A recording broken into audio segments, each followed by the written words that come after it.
Hey everybody, welcome to the SkyLounge here to review some Vegas Golden Knights action as we win 2-1 in a shootout against the Arizona Coyotes on Black Friday in Las Vegas, T-Mobile Arena, the Fortress. Good win, good win. But before we talk about this game, I want to talk about some team stuff, team news. Marc-Andre Fleury's father passed away yesterday at age 63. Flower hasn't been with the team for quite some time, and it was listed due to personal reasons, game to game, but now we know why. And, our thoughts and love are with Flower at this very difficult time. And I always get a kick out of casuals, not non-sports ball fans who get at you, say, oh, you can't love a team. Oh, you can't say we when you're talking about a team. Well, the thing with the Vegas Golden Knights, and as someone who lives in Las Vegas, they have affected the community in such a way that I almost feel like they are family. I almost feel like they're just neighbors a couple miles away in a neighborhood called Summerlin for me. And, whenever you hear things like this, a loss, a tragedy like this, it's heartbreaking, especially in a setting where it's your own, team, member of a team.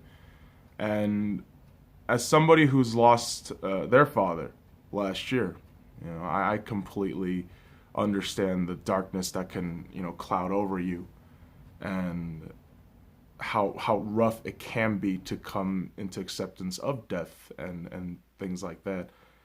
But all I can hope for Flower is that despite the tragedy, that he can find the light and he can find peace, and you have the love of your family, not just your direct family, your wife, your beautiful kid, your extended family, but your Vegas Golden Knights family. From the players, the staff, to the fans. I mean, we all love you, Flower. We love you very much. Our thoughts are with you, and hopefully you come back and just continue being the warrior that you are and a wonderful human being that you are. And I know it's sappy, but I love Flower, man. I love all these Vegas Golden Knights boys. I do. Even if they make mistakes. Like Valentin Zykov. Yeah, he got a 20-game suspension for a PED violation. But there you go. He is clearing waivers and will be headed back to the AHL Chicago Wolves. I don't think he's going to be coming back for quite some time, unless we have an emergency in terms of injuries, but hey, that's how shit rolls in the NHL. And how shit rolled in this game initially for the Vegas Golden Knights was speedy, yet frustrating, right? You had Haig give off a penalty in the first period very early. And for us to kill that, I thought, okay, cool. Like, this is a very good Arizona team coming in.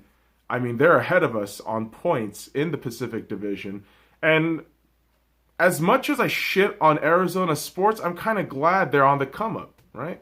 This was supposed to be the rivalry that was supposed to continue to go on. But now with Seattle entering the picture as a 32nd team, there is going to be a league realignment where the Coyotes are going to be a Central Division team, which it kind of sucks, but at least they're coming up at the right time before this whole realignment shit happens, and we may be able to face off against each other in the playoffs. But yeah, this first period was basically just a very lulled down period, even in the AT&T Rocky Mountain broadcasting, okay? Because at one point, you couldn't hear the sound from the crowd. Usually, when you're watching these games on a telebroadcast, you could hear the sounds from T-Mobile Arena, all the craziness, the Go Knights Go chant, the fucking, the Knights guards, skating through. You can hear all the fucking things, but possible audio issues. So, yeah, kind of a dull, lull affair in that first period, and you just see it from the get-go that this was going to be a great goaltender game. Kemper has been on fire, pretty much the latter half of last season to now. He's continuing this trend to make the Coyotes good and relevant. And you end the first period, nothing on board for either teams, and you move into the second period where you think, okay, cool, there should be some good bouts happening here and there, and not just fighting, right? And we're not facing California teams. We don't hate them that much. But Vegas had their chances. And the best chance came in the first power play given for the Vegas Golden Knights. And for that delay of game penalty, they are absolutely able to capitalize. A power play goal by Alex Tuch, 7 minutes and 1 second in. And this is actually a shot, a wrister, from Nick Hague from the blue line in this power play. And Alex Tuch just able to deflect it in no problem on Kemper. And, I'm looking at that whole sequence and thinking, maybe someone should have tracked Nick Hague and not made him get that shot off through the blue line. Maybe that shit. But, of course, whenever goals are conceded, the immediate thing for any hockey fan is to just look at the goaltender. But if you look at the optics of how that goal went in, I wouldn't really blame that on Kemper. Just me. But here's the thing. What was infuriating for the Vegas Golden Knights is how they continued this trend of special team ineptitude. Yes, you get the first power play goal in. You get another power play opportunity, second in the period, and no, nothing. Despite the fact that Derek Englund getting that penalty was huge. I mean, the way he skated on by himself, almost had a goal on Kemper, but holding call denies Derek Englund's goal, more or less. But with Alex's goal, 7 minutes into the second period, you're thinking, okay, cool, we just have to make sure we defend, make sure we manage the puck, and we conceded a fucking goal. Shit. Chychrun with the goal for Arizona, 14 minutes and 56 seconds in. It's a quick shot up from top, and it's just in and out real quick. You could say Subban could have had a hand on that, but honestly, entering the zone like that, the way they managed the puck inside our defense, I think Vegas' defense could have done a better job. And again, I understand when the goaltender deserves the blame, but in this game, it just never really felt like these goals, you could put 100% of the blame on the goaltenders. You really couldn't. So, heading into this, third period, score tied up 1-1. You're immediately assessing this game and thinking, man, this is a really quick-paced, physical game. Both goaltenders are doing well. Solid game. And to go into this third period, Vegas had some great chances. What I mean by chances is that they had two fucking power play opportunities where one, I mean, it's just another frustrating thing where Vegas tries to build up the pass for 40-odd seconds. Nothing happens, and that third power play is gone. Boom. And you have Kemper just making all these saves, and to get that fourth penalty, to get that fourth power play opportunity was massive for the Vegas Golden Knights. But the fact that this power play had some controversies on it was a bit curious. Now, Richardson of the Arizona Coyotes elbows Cody Eakin into the fucking board and only gets a 2-minute minor. Now, I know people are going to fucking argue that this wasn't intentional. He had the best thing in mind, momentum, all this shit. Shut up. Shut the fuck up. The way this guy was driving into Cody Eakin, elbows into the head on the board, was blatant, fucking disgusting, and goddamn on purpose. This motherfucker deserves at least a game suspension. I'm pretty sure the NHL safety committee is going to be contacting this bitch. And really, a 2-minute minor for that shit is ridiculous. It's absolutely ridiculous. And for the Vegas Golden Knights getting on the power play, but getting a penalty called on it was a fucking hooking call on William Karlsson, which made no sense. It looked like such a soft call to give. And there you have it. The referee's just getting involved in the game in the worst ways possible. And you have to be sitting there thinking, are they fucking us? Are they fucking us? I mean, Jesus Christ, yeah, maybe one or two calls didn't go Arizona's way, but this not giving a major for Richardson's blatant stupidity and giving a fucking phantom hooking call to William Karlsson seemed like a fucking brain scratcher. Really did. But for neither teams, nothing was capitalized, and Vegas actually gets another power play opportunity after that whole 4-on-4 ordeal for a couple of seconds. You know, when you go 20% on a power play, you just want to slap the shit out of somebody. Like, oh, Vegas, like, how are you so bad on the power play? 1 for 5 on the power play.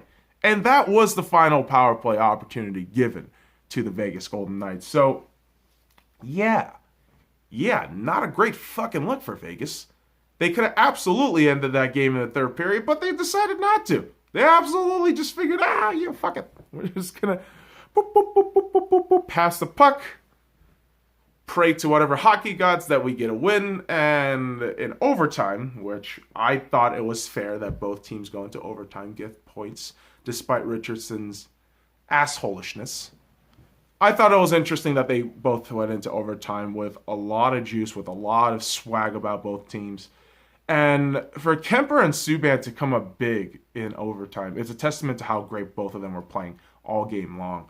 And really, I thought Kemper was frustratingly good. The post may have something to do with it at times for both goaltenders in this game, but Kemper was frustratingly good.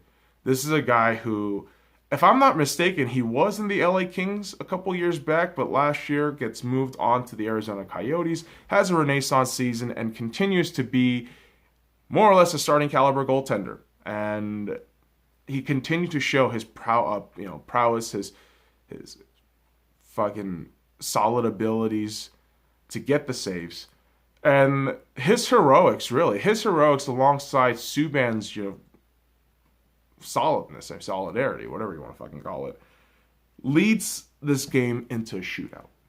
Now, boys and girls, I'm not going to lie to you, I kind of wish I went to this game to watch a shootout, but sold my ticket and stayed home because the Lakers game was on later. And funny enough, I actually fell asleep for that game. Watched the entirety of this game, though, and I was on the edge of my seat. I was kind of panicking, thinking, oh my God, can we grab a win in a shootout? And we got the overtime win, a very dramatic overtime win against Nashville a couple days ago. Can we do this again?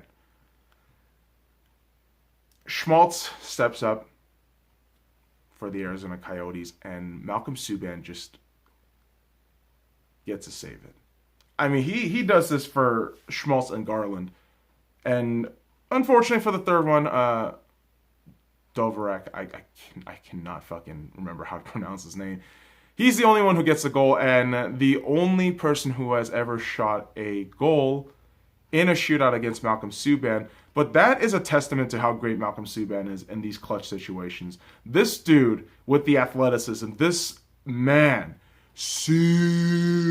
with the fucking stretches, with the fucking damn fucking saves. It was fantastic. I mean, you're watching Subban and thinking, wow, this dude is dominating. This dude is Dwayne Wade, 06, when he's just taking over games late.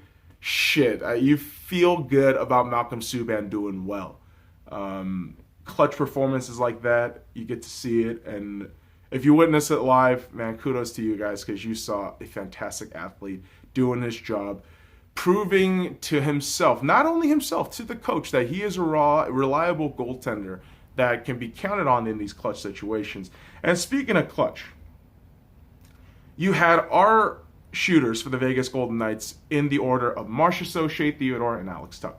Marshy gets it in. Shea Theodore, to his credit, tries to get it in, but Kemper's there to save it.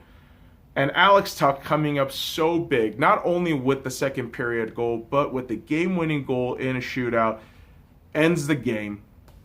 And I know that didn't go in order of how the shootout actually is. It's actually Schmaltz to Marshy, from Garland to Theodore, from Dvorak to fucking Alex Tuck. I understand that, but I wanted to talk about each of the goaltenders, right? And when you talk about these goaltenders, I mean, the numbers themselves are impressive, but the way each goaltenders elevated their team was even more impressive. Kemper with 37 saves on 38 shots, a .974 save percentage, was a wall. This guy was the wall in this game, where in moments where Arizona couldn't get anything really going or just unlucky chances, you had Kemper on the other side just getting things out of the way, making sure the puck was managed well.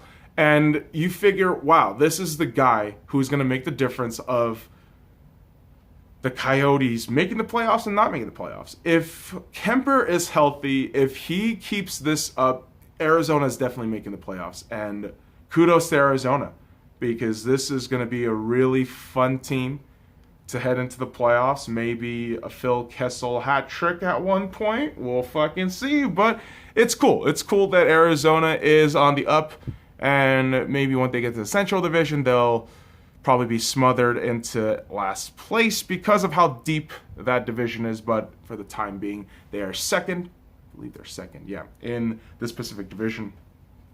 And right behind them is the Vegas Golden Knights, who get the win on a division rival.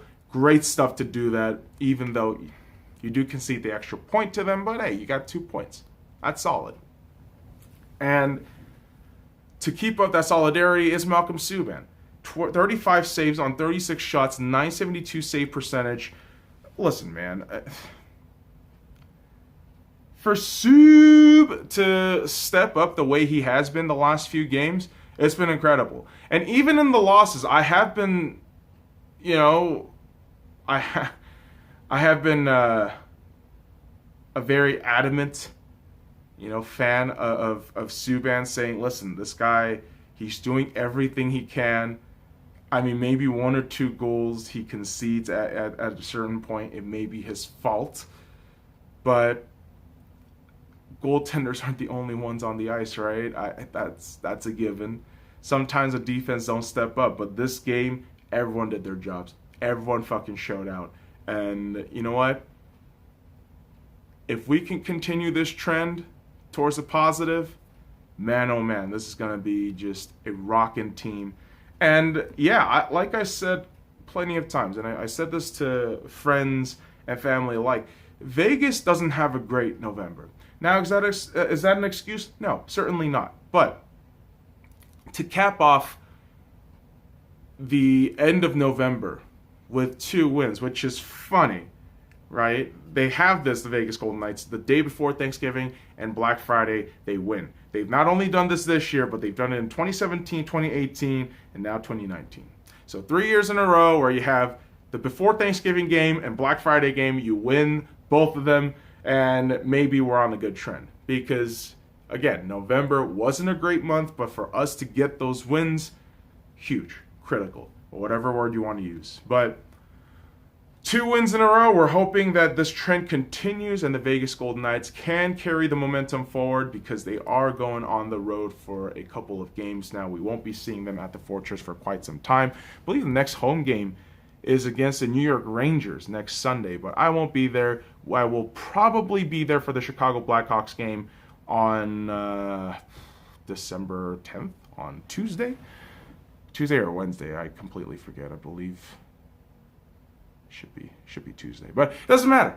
What does matter is the fact that the Vegas Golden Knights got the 2 points on this game, and shit, we are on the up. All those goddamn haters, all those goddamn Vegas salty ass bitches who can't fucking come to the city because they're broke as shit. Fuck you.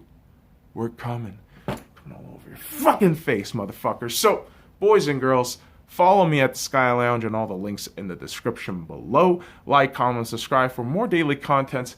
Go Knights, go. Now, fuck off.